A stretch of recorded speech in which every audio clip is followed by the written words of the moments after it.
नमस्कार, आप देख रहे हैं कहानी कुर्सी की। आपके साथ मैं हूं मीनाक्षी जोशी। आज आम आदमी पार्टी के संयोजक और दिल्ली के मुख्यमंत्री अरविंद केजरीवाल के लिए बड़ा दिन है। आज सुप्रीम कोर्ट में उन्हें राहत मिलती है या फिर उनकी जेल की मियाद अभी और बढ़ती है, इस पर लगातार सुनवाई जारी है।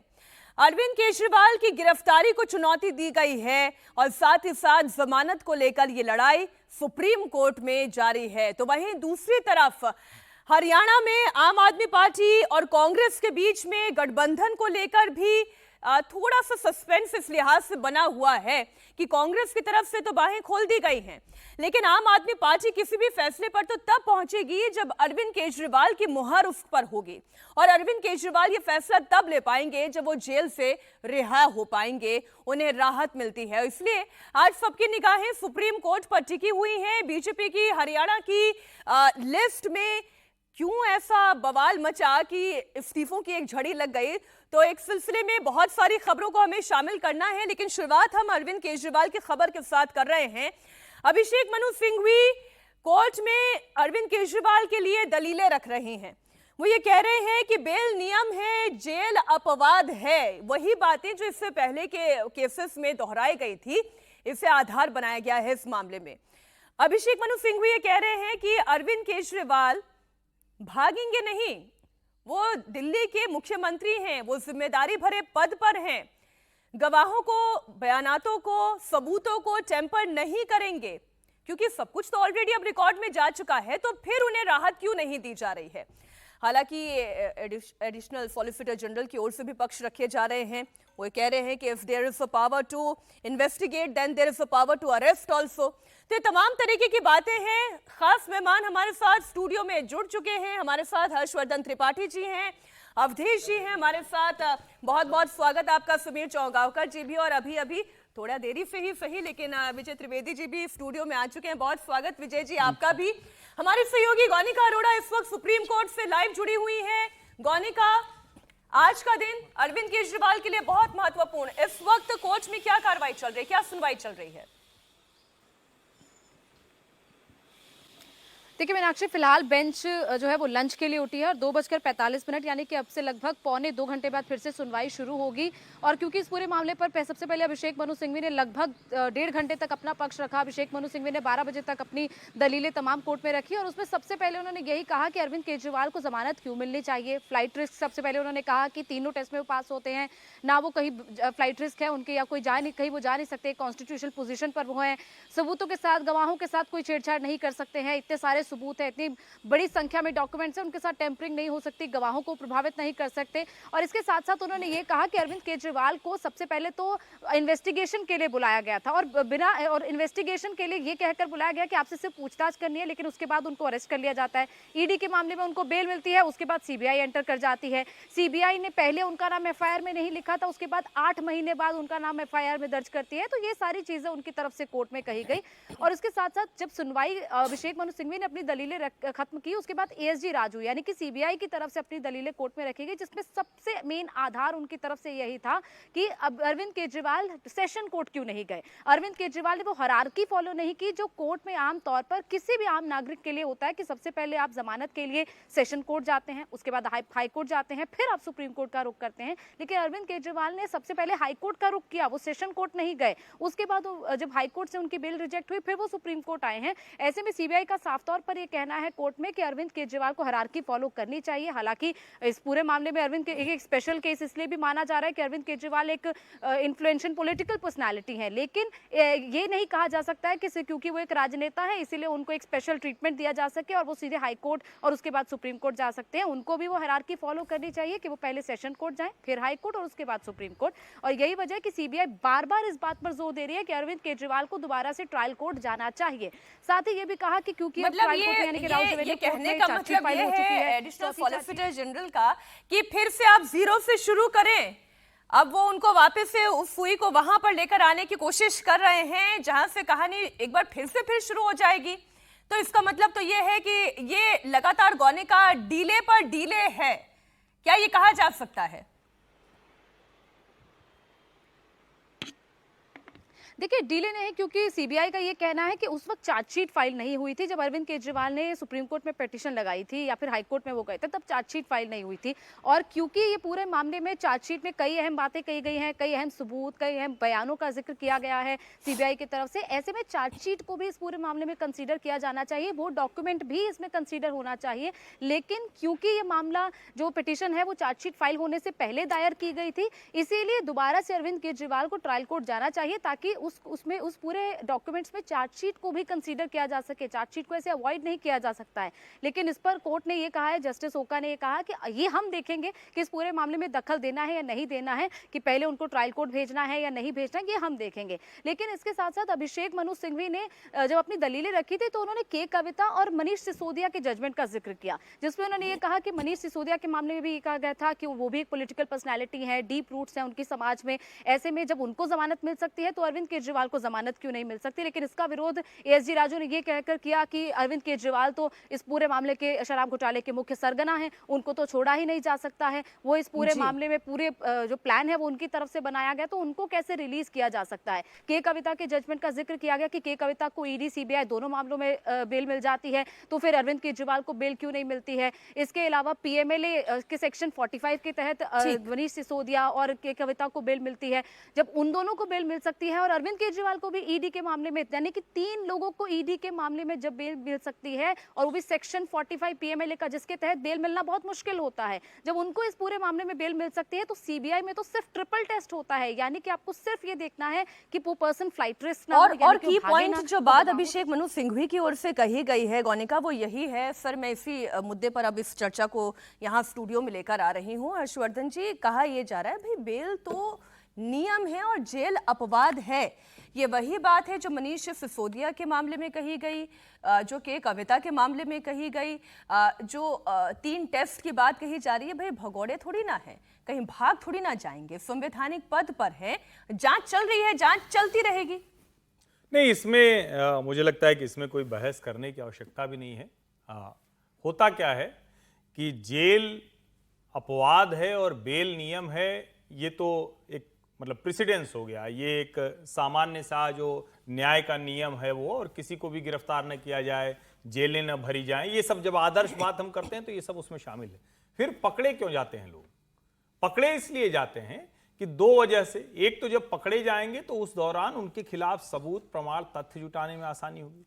दूसरा, इस तरह का व्यक्ति अगर जेल नहीं जाएगा, मान लीजिए सबके लिए कह दें, बार बार हम लोग इसकी चर्चा करते हैं तो थोड़ा इस पर विस्तार से आज बात होनी चाहिए कि जेल अपवाद है, बेल नियम है। अरे भाई, अगर ऐसे जेल अपवाद हो बेल नियम, तो कहेगा चाकू मारा, कहे भाई बेल दे दो हमको, जेल तो नियम नहीं है, अपवाद है, ये तो बेल नियम है। तो ऐसा नहीं होता है। ये बात हम जिस संदर्भ में इस्तेमाल करते हैं थोड़ा सा बचें इससे।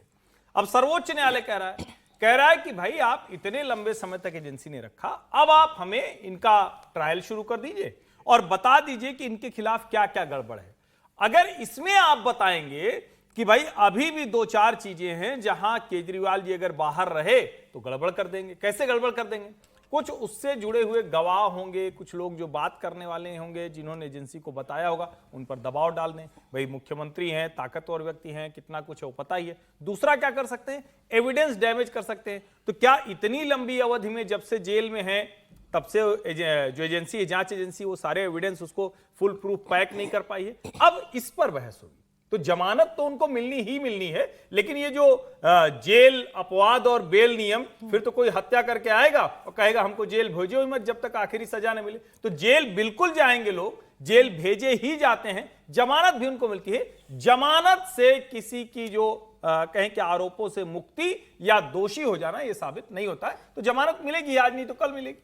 यही बात जो कोर्ट में आज कही गई है विजय जी, कि if there is a power to investigate then there is a power to arrest also.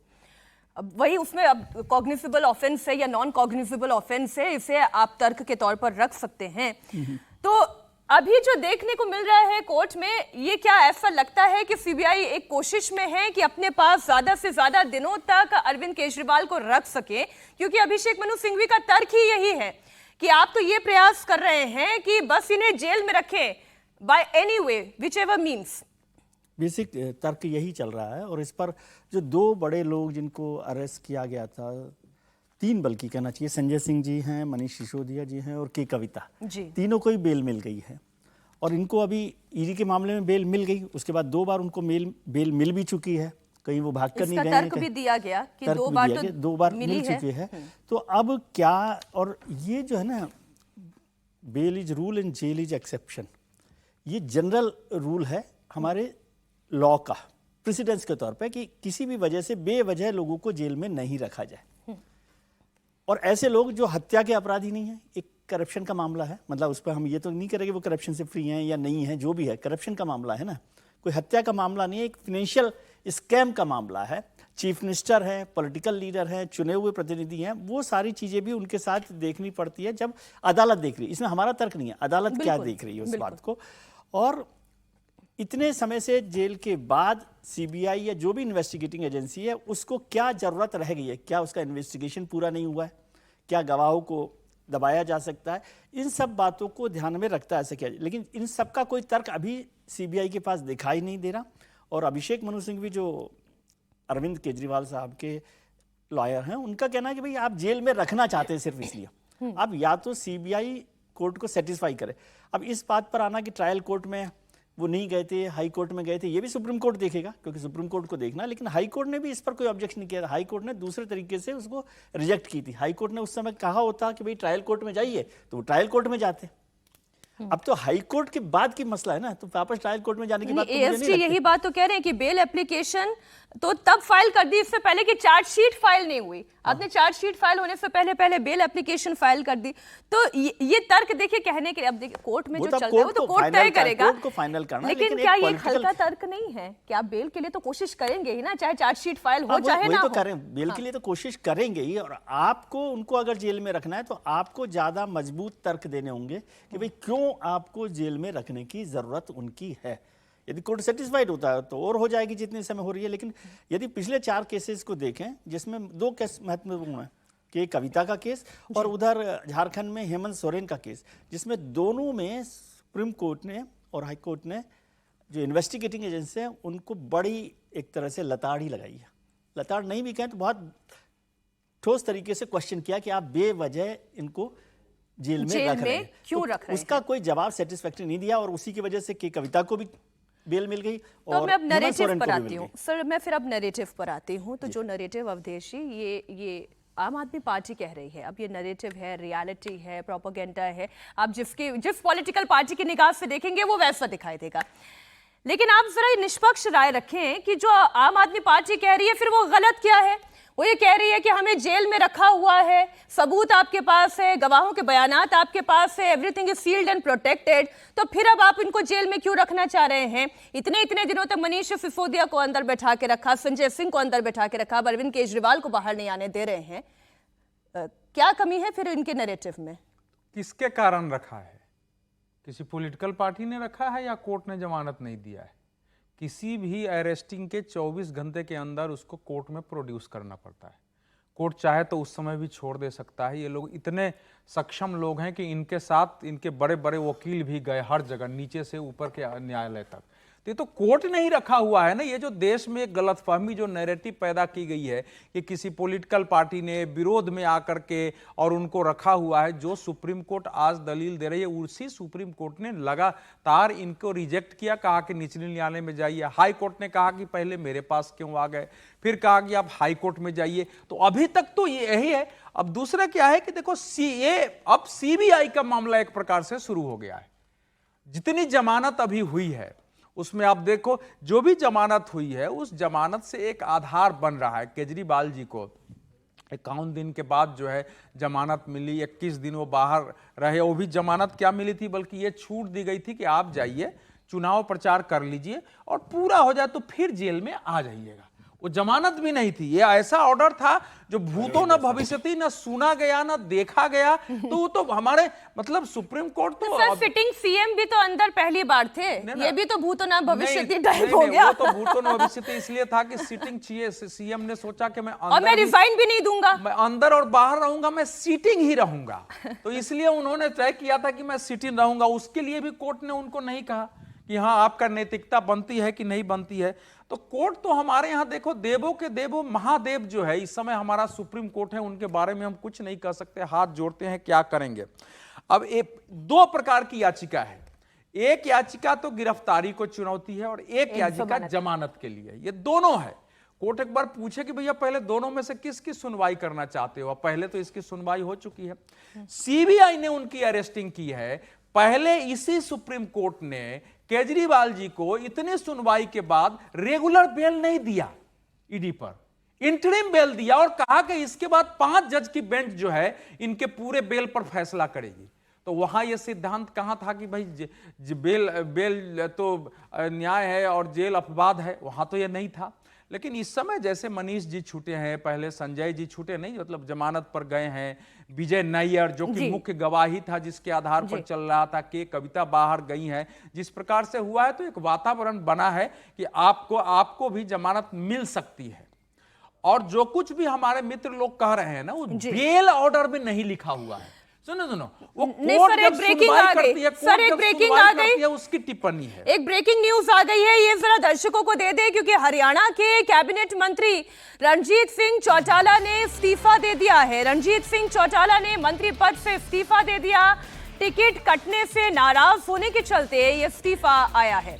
Rania seat से टिकट की मांग कर रहे थे रणजीत सिंह चौटाला, और नाराजगी केवल एक रणजीत सिंह के मन में नहीं है, नाराज लोगों की लंबी फहरिस्त है। मैं जरा लिस्ट खोल लूं और एक एक करके लिस्ट पूरी आपके सामने रख दूं, क्योंकि कल जो लिस्ट जारी की गई 67 प्रत्याशियों के नाम थे, 25 नए चेहरों को टिकट मिला, लेकिन जिनके टिकट काटे गए, जो नाराज है, उनके नाम मैं आपके सामने रख दूं। लक्ष्मण नापा जो रतिया से विधायक हैं, वो टिकट कटने से नाराज। कर्णदेव कंबोज इंद्री सीट से इनका टिकट कट गया, बीजेपी ओबीसी मोर्चा के अध्यक्ष रहे। भवानी खेड़ा से पूर्व विधायक सुखविंदर शोरान का टिकट कट गया, और टिकट ना मिलने से नाराज शमशेर गिल, लीजिए ये भी नाराज है। तो नाराज लोगों की लंबी लिस्ट है, और जो बड़े चेहरे हैं वो हम आपके सामने रख ही रहे हैं। हरियाणा में नाराजगी बहुत ज्यादा हो गई है सर। एक और बड़ी खबर आ रही है कि नवीन जिंदल की जो मां है सावित्री जिंदल, उन्होंने अभी घोषणा कर दी है कि मैं हिसार से निर्दलीय चुनाव लड़ूंगी, मैं भारतीय जनता पार्टी की सदस्य नहीं हूँ। तो अभी उन्होंने घोषणा कर दी 10 मिनट पहले कि मैं हिसार से चुनाव लड़ने जा रही हूँ। अभी लोकसभा चुनाव के पहले उनके बेटे नवीन जिंदल कांग्रेस छोड़कर भारतीय जनता पार्टी में आए थे और वहां से वो सांसद बने, बहुत कम मार्जिन से जीते। देखिए अभी रणजीत सिंह चौटाला का हुआ, ऐसा ही होता है जब जो आपके विचारधारा से जुड़ा हुआ नहीं है, जो आपका सक्रिय कार्यकर्ता नहीं है, जिसने आपकी पार्टी को अपने खून पसीने से सींचा नहीं है, वो आपके पास जब भी आते हैं तो लाभ के लिए आते हैं। रणजीत सिंह चौटाला कौन है? रणजीत सिंह चौटाला भारतीय जनता पार्टी के तो नहीं रहे, निर्दलीय चुनाव जीते थे, और जब 2019 में सरकार बनाने की जरूरत पड़ी तो रणजीत सिंह चौटाला ने समर्थन दिया मनोहर लाल खट्टर सरकार को, बिजली मंत्री बने वहां पर वो। और फिर भारतीय जनता पार्टी में लोकसभा चुनाव के पहले ये ऐसे व्यक्ति है जिन्हें टिकट पहले घोषित हुआ, बाद में भारतीय जनता पार्टी के सदस्य कार्यालय में जाके ली, पहले ने टिकट डिक्लेयर कर दिया गया था। लोकसभा चुनाव हार गए, लोकसभा चुनाव हारे तो बोले मैं जिस सीट से विधायक हूं वहां से मैं चुनाव लड़ूंगा, क्योंकि उस सीट पर गोपाल कांडा दावेदारी कर रहे हैं, उनको वहां से टिकट देना उनकी पार्टी को, तो उनका टिकट काटना तय था। तो वो वापिस आप निर्दलीय लड़ेंगे या कांग्रेस में जाकर लड़ेंगे? तो भारतीय जनता पार्टी को देखना चाहिए, आप जेजेपी से विधायक छोड़कर आते हैं, आप अपनी पार्टी में लेकर उनको टिकट दे देते हैं, उसके खिलाफ पार्टी में बगावत हो रही है। आप सावित्री जिंदल कहती है मैं चुनाव लड़ूंगी, भले मेरा बेटा सांसद बन गया है, मैं पार्टी के सदस्य नहीं हूं। तो मुझे लग रहा है भारतीय जनता पार्टी को देखना चाहिए, सब अपने हित के लिए कर रहा है, और भारतीय जनता पार्टी को देखना चाहिए कि आप दूसरे दलों से ला के टिकट दोगे तो भारतीय जनता पार्टी को कैसे आप चाल चरित्र चेहरे की पार्टी बना के रखोगे। आप देखिए पहले जो 67 टिकट जारी किए उसमें 12 ऐसे टिकट है जो दूसरे दलों से यहाँ दिग्गज अपसेट हो रहे हैं, और दूसरी तरफ गठबंधन के लिए कोशिशें बहुत हो रही है, लेकिन गठबंधन के पेच ही नहीं सुलझ पा रहे हैं। मैं बात कांग्रेस पार्टी और आम आदमी पार्टी की कर रही हूँ। कांग्रेस पार्टी मीटिंग पे मीटिंग किए जा रही है, लेकिन अभी तक लिस्ट उनकी बाहर नहीं आ पाई। आम आदमी पार्टी के नेता बोले तो बोले कैसे कि हम गठबंधन के लिए, हर्षवर्धन जी खुल के बोल भी नहीं पा रहे हैं कि हम तो बहुत स्वागत कर रहे हैं, हम बहुत खुश हो रहे हैं, जल्दी से गठबंधन हो, टिकट अनाउंस हो, क्योंकि वहां पर भी टिकट का पेच है, और दूसरा अरविंद केजरीवाल जेल में। नहीं, ये मुश्किल तो है कांग्रेस और केजरीवाल की, लेकिन पहले मैं जरा ये 67 जो सीट प्रत्याशी तय हुए हैं, भारतीय जनता पार्टी ने अच्छी सूची जारी की है। जो सीटों का टिकट का चयन है, ये ठीक बात है कि बहुत से लोग नाराज हैं। जब आप 25 लोगों को, विधायकों को टिकट काट देंगे तो जाहिर है कि वो नाराजगी होगी, और जो भी एक बार विधायक हो जाता है वो मान लेता है विधायक सांसद होने पर कि मैं, मेरा बेटा, मेरा बेटे का बेटा, वो सब यहीं से आएंगे। सीटों का चयन अच्छा किया गया है, क्षेत्रवार समीकरण साध कर टिकट बांटे गए हैं, और अभी तक की जो स्थिति है उसमें भारतीय जनता पार्टी ने एक तरह से कहें कि लीड ली है, जो हरियाणा के लोग जो बता रहे हैं। तो एक ये महत्वपूर्ण बात। दूसरा, अब आते हैं कांग्रेस और केजरीवाल। कांग्रेस का गठजोड़ हो ये तो एक बात है, कांग्रेस में उनके भीतर बड़ा झगड़ा है। अब कुमारी शैलजा को लग रहा है कि जिस तरह से हर पार्टी पर दबाव है, जाति जाति की चर्चा हो रही है, उसमें एक दलित मुख्यमंत्री ही राहुल गांधी बनाएंगे। उनके आसपास के लोग अब ये कहने लगे, उनके मन में ये आ गया है। पहले जो शैलजा उस तरह से मुखर होकर नहीं बोलती थी, अब हुड्डा जी के आगे कोई राजनीति में है, मैं आज भी नहीं मानता कि भूपेंद्र सिंह हुड्डा से बड़ा कोई नेता हरियाणा में है। लेकिन अब चूंकि शैलजा को ये लगता है, तो शैलजा अब थोड़ा धक्का देने लगी। शैलजा जिस तरह से बात कर रही हैं, शैलजा जिस तरह से हरियाणा में अपने लोगों को टिकट दिलाने की कोशिश कर रही हैं, शैलजा जिस तरह से बार बार ये कह रही हैं कि आखिर क्या दलित समाज से आते हैं तो मुख्यमंत्री पद की आकांक्षा नहीं कर सकते, और उसके बीच में आती है केजरीवाल की पार्टी, जो 4 से लेकर 10 के बीच में कहां टिकेंगे। लेकिन मुझे लगता है कि दोनों ही अंत में मान जाएंगे, क्योंकि दोनों को पता है कि अगर केजरीवाल जी अलग से लड़ेंगे तो 2-4 सीट पे नुकसान करेंगे। केजरीवाल को पता है कि अलग से लड़ेंगे तो जो होता रहा दिल्ली में वही यहीं हो जाएगा, तो शून्य हो जाएंगे। तो इसलिए वो, मुझे लगता है वो समझौता हो आज ही मैं क्योंकि अपने एक बुलेटिन में ये समीकरण बता रही थी दर्शकों को, विजय जी, कि अगर आम आदमी पार्टी भले ही उनका परसेंटेज ऑफ वोट शेयर वो 3-3.5 के आसपास है, लेकिन फिर भी अगर वो कांग्रेस के साथ ऐड हो जा रहा है तो वो 47 का वोट शेयर परसेंटेज बना लेता है। हाँ, तो ये तो किसी भी सूरत में दोनों ही पार्टी के लिए फायदे का सौदा है। अगर थोड़ा भी ऐड होता है तो ये तो अच्छा ही है। लेकिन पहले मैं बीजेपी पर आपसे बात करना चाह रही थी। बीजेपी के लिस्ट में जाति का पूरा ख्याल रखा, लेकिन 2 मत आपने सुन लिया, एक समीर जी का भी सुन लिया, हर्षवर्धन जी का भी सुन लिया। इतनी बगावत होगी, चुनाव में कोई हानि तो नहीं हो जाएगी बीजेपी को? देखिए, दोनों लोगों ने ठीक बात की है, दोनों सही है, दोनों बात सही है, क्योंकि उन्होंने जो कहा वो भी, और जो बगावत हो रही है वो, और साथ में जो बाहर से लोग आ रहे हैं उनके साथ आजकल भारतीय जनता पार्टी का प्रेम लगातार उमड़ रहा है। उसका नुकसान अभी लोकसभा चुनावों में भी हुआ, लेकिन अब पार्टी अपने हिसाब से तय करती है, हमारे हिसाब से तय नहीं करती। अब भी लग रहा होगा उनको, क्योंकि हरियाणा में एक तो समझिए 10 साल से सरकार थी, उस सरकार के खिलाफ एंटी इनकम्बेंसी है। आपने एंटी इनकम्बेंसी नहीं है इसको मत कहिए, क्योंकि वहां पे मुख्यमंत्री तो बहुत है, बहुत एंटी इनकम्बेंसी है कि नहीं है, लेकिन मुख्यमंत्री आपने बदला, इसका मतलब पार्टी को ही मालूम है कि उनके खिलाफ एंटी इनकम्बेंसी थी। कई 2 मंत्रियों के टिकट काट दिए, विधायकों के टिकट काट दिए, इसका मतलब एंटी इनकम्बेंसी वहां पर है। अब क्या पार्टी को अपने लोगों को लेना है या बाहर से आने वाले को, क्योंकि विनेबिलिटी भी एक फैक्टर होता है। लेकिन ये नहीं है कि वहां पर उन्होंने अपने कई विधायकों के बेटों को, बेटियों को भी टिकट दिया है। ये वही पार्टी है जो वंशवाद के खिलाफ रोजाना हमला कर रही है, तो उसको भी देखना है। श्रुति चौधरी को टिकट दिया है, वीरेंद्र सिंह की टिकट को दिया है, वहां पर दिया, और भी कई लोग हैं जिनको टिकट दिया परिवार में।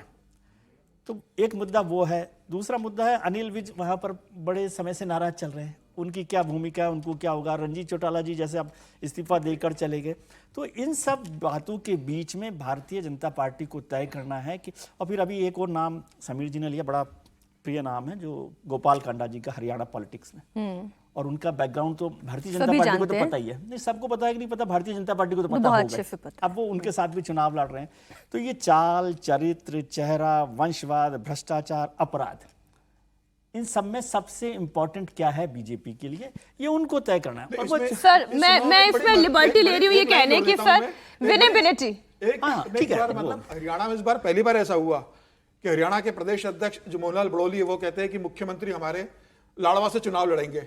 जब सीएम से पूछा गया तो सीएम कहते हैं प्रदेश अध्यक्ष को ज्यादा जानकारी होगी, मैं करनाल से विधायक हूं, मैं करनाल से चुनाव लड़ूंगा। मनोहर खट्टर पहले करनाल से विधायक थे, मनोहर खट्टर से पूछा गया कि सीएम साहब तो कह रहे हैं कि वो करनाल से लड़ेंगे, प्रदेश अध्यक्ष कह रहे हैं कि वो लाड़वा से चुनाव लड़ेंगे। तो मनोहर खट्टर ने कहा कि 2014 में तो हमारे सीएम नारायणगढ़ से विधायक से, हो सकता है वो नारायणगढ़ चले जाएं चुनाव लड़ने।